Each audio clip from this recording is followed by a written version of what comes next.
Svetosavsku priredbu. Pridružimo se učenicima srpske škole koji će uz violinsku pratnju Una Bjelica da otpevaju Svetosavsku himnu.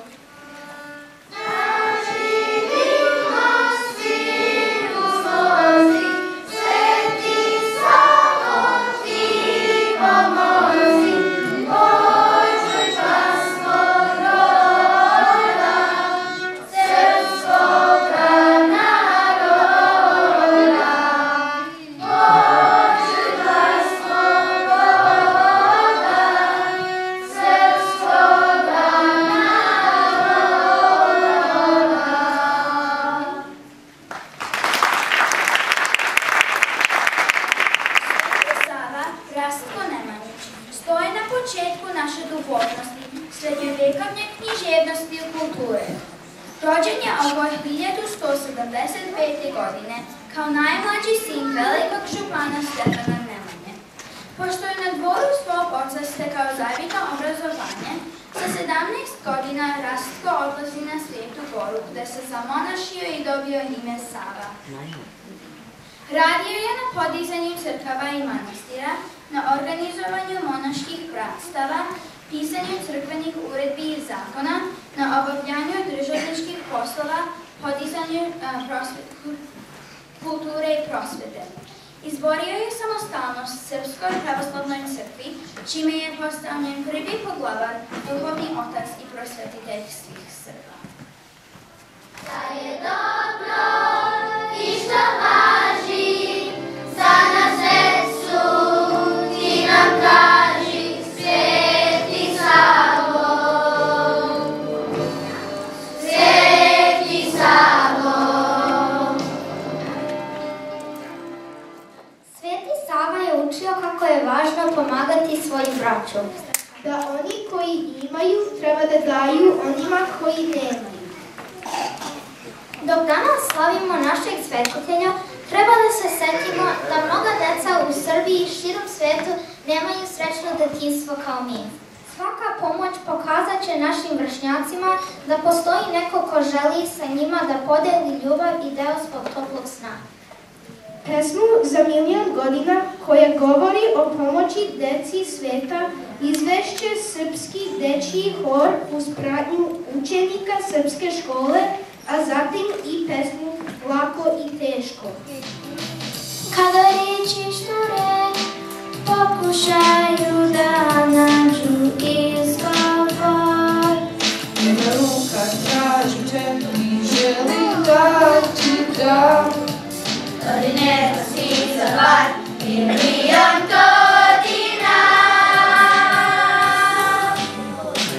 Nikad ne boj se, s tobom neko je ko želi ljubav da ti daje. Obrate se, jedan put, drugi put, treći put, ne su, jedan put, drugi put, treći put,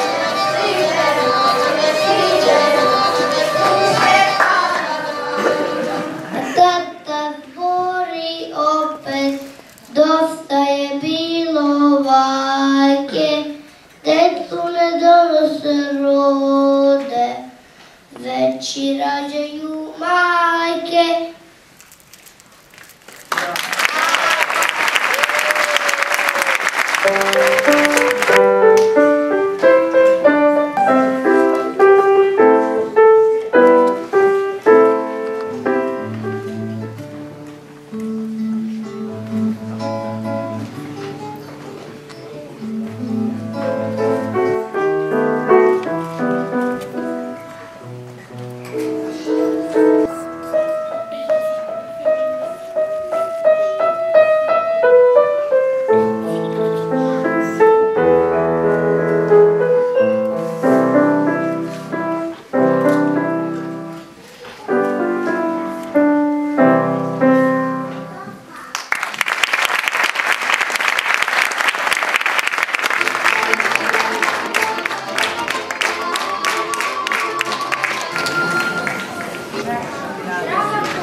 da pozdravite sve učesnike jednim velikim aplauzom.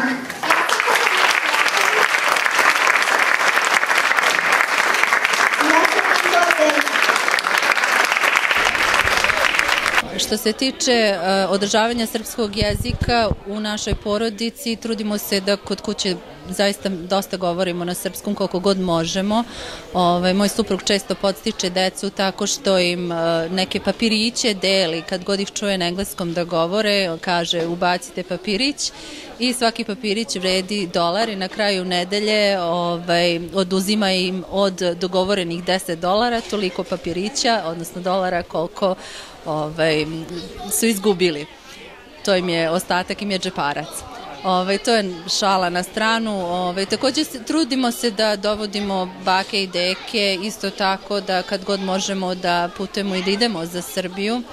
To su nam, naravno, da pevamo pesme, da čitamo knjige, ali uglavnom cela stvar i vežba se svodi na to da se kod kuće govori. Održavanje srpskog jezika je pre svega u porodici, znači deca pričaju sa roditeljima, sluša se naša muzika, čitaju se naše knjige, znači knjige na srpskom jeziku, peva se, druži se kroz razna druženja, znači kroz porodice, kroz druženja, kroz decu, znači to je sve znači jedan skup kako znači zajednički možemo da održimo dakle taj jezik da opstane da se govori i u porodici. I šta je još jako bitno, recimo ja lično kada god idem dole, ja kupujem knjige ili naručujem knjige i onda se te knjige čitaju kući na našem jeziku. To sve služi za razvoj jezika.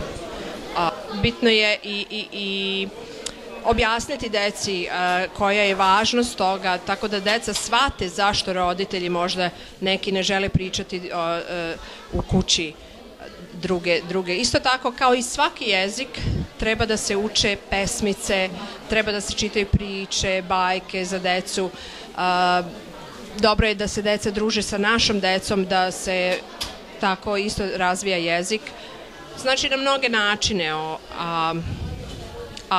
ali sve i na kraju dolazi od roditelja i njihove upornosti, pa u svakom normalnom pogledu da dosta utiču na to da se priča u kući i samo roditeljska upornost može da sve obezbedi.